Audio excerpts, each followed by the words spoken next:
Hello everyone, welcome to my channel. I hope everyone is having a wonderful day. Before starting the video, please go ahead and hit the subscribe button and give this video a like up.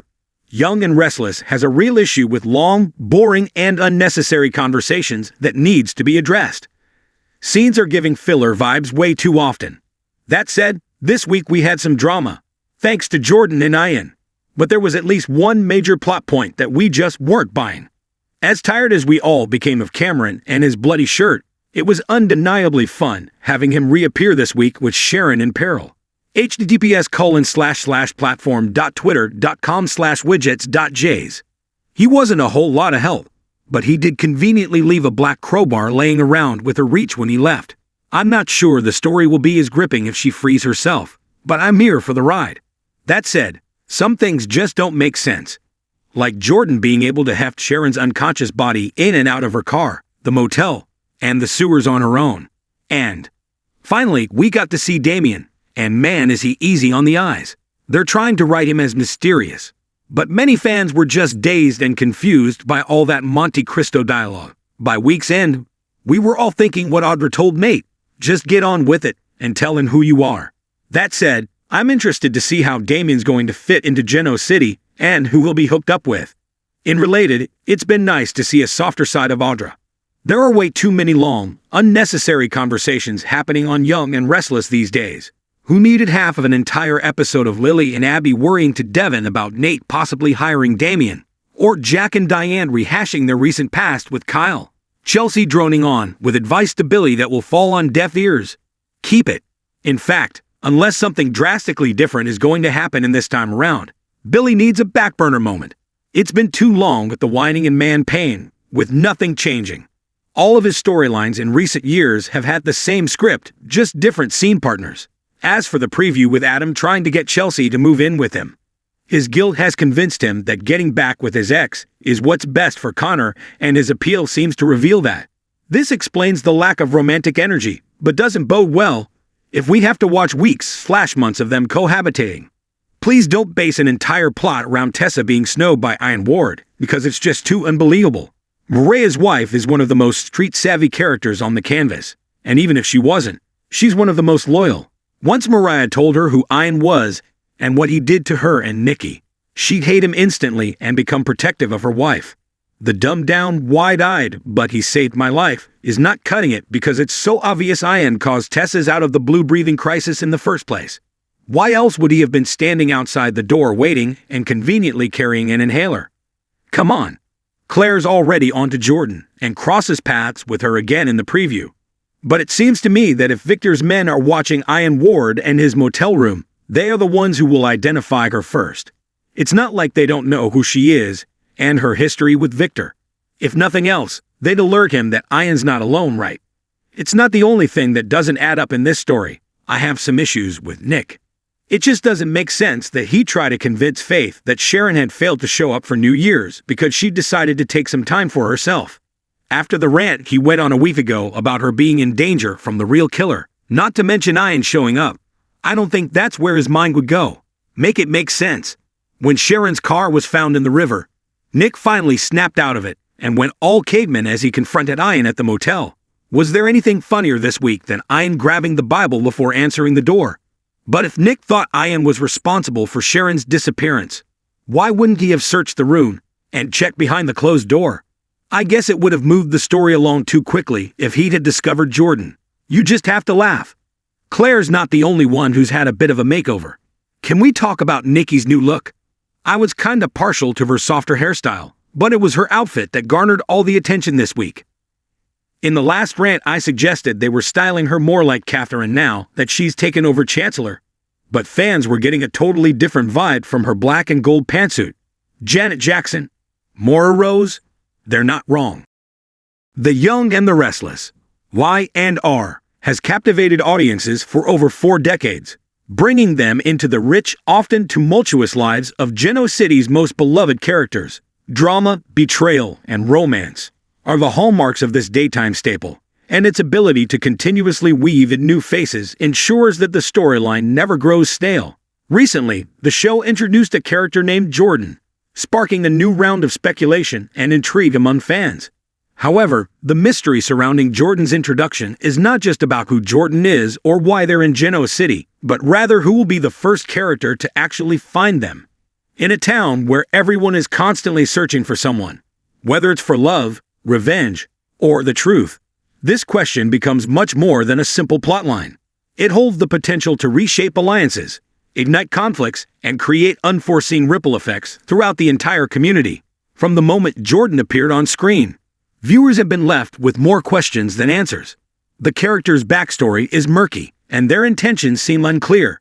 Some suspect Jordan might be a long-lost relative of a major character, while others theorize they might be a more nefarious figure, sent to cause chaos in the lives of Genoa City's elite. What is certain, however, is that Jordan has a purpose, one that will affect many people, directly or indirectly. As in many soap operas, a mysterious new arrival is often a catalyst for change, whether it be through love, betrayal, or vengeance. This is particularly true on Y&R, where hidden motives often lurk beneath the surface of seemingly innocent interactions. Given Jordan's cryptic nature, it's only a matter of time before their true role in the unfolding drama is revealed, and the character who uncovers this truth will play a pivotal role in shaping the outcome of their story. Genoa City is home to many intriguing personalities, all with their own desires, secrets, and motivations. Who, then, would be most likely to track down Jordan first? While anyone in town could theoretically stumble upon Jordan, there are a few characters whose pasts, relationships, and personality traits make them prime candidates for unraveling Jordan's mystery. Victor Newman, the patriarch of the Newman family, is known for his ability to manipulate situations in his favor. He has an uncanny knack for finding out the truth, often before anyone else does. As a businessman, Victor is constantly on the lookout for emerging threats, whether they come in the form of competitors, adversaries, or hidden enemies.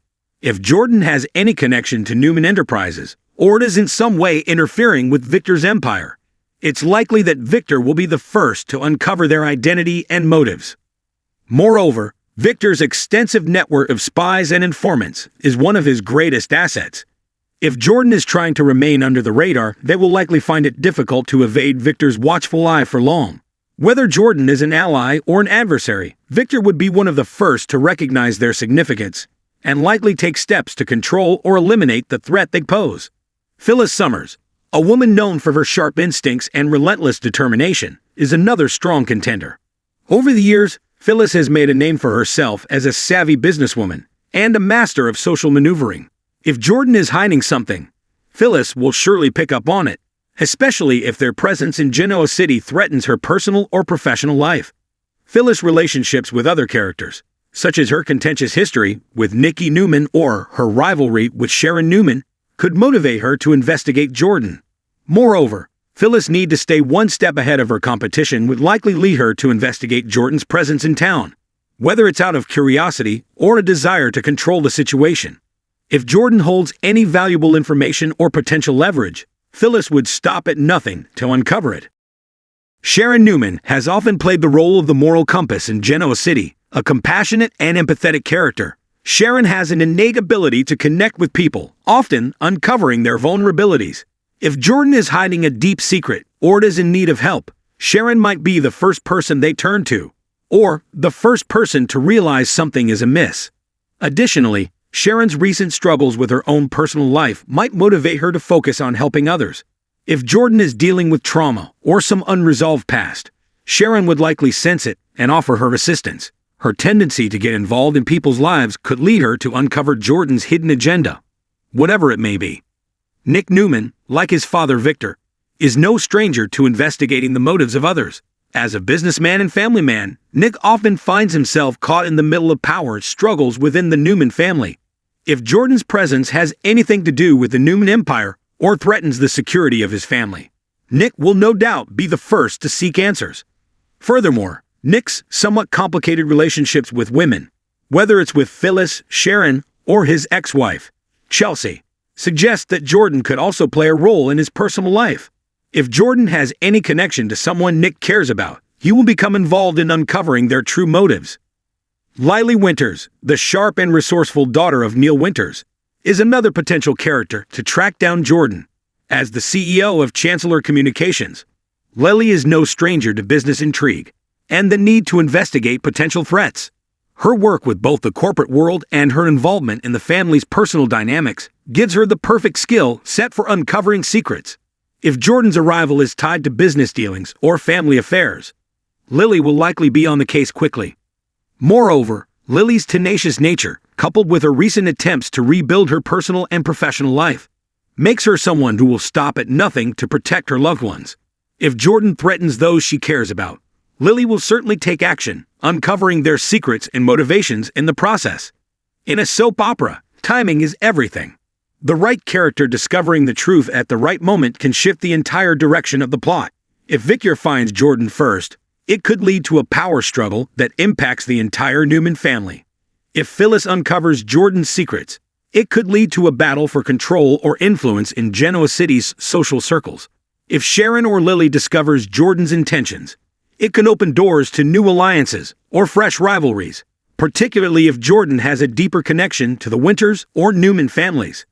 Ultimately, the first character to find Jordan will be crucial in determining the character's role in Genoa City's ongoing drama. Whether Jordan becomes a new ally or a formidable adversary, the person who uncovers their true identity will hold the key to understanding their purpose in town. As always with Y and R, it's a matter of who will rise to the occasion first and use their wits to navigate the complex web of relationships, intrigue, and secrets that define Genoa City. In the end, the arrival of Jordan will undoubtedly shake things up, but it's the character who first uncovers their truth who will set the course for the next chapter of this iconic soap opera.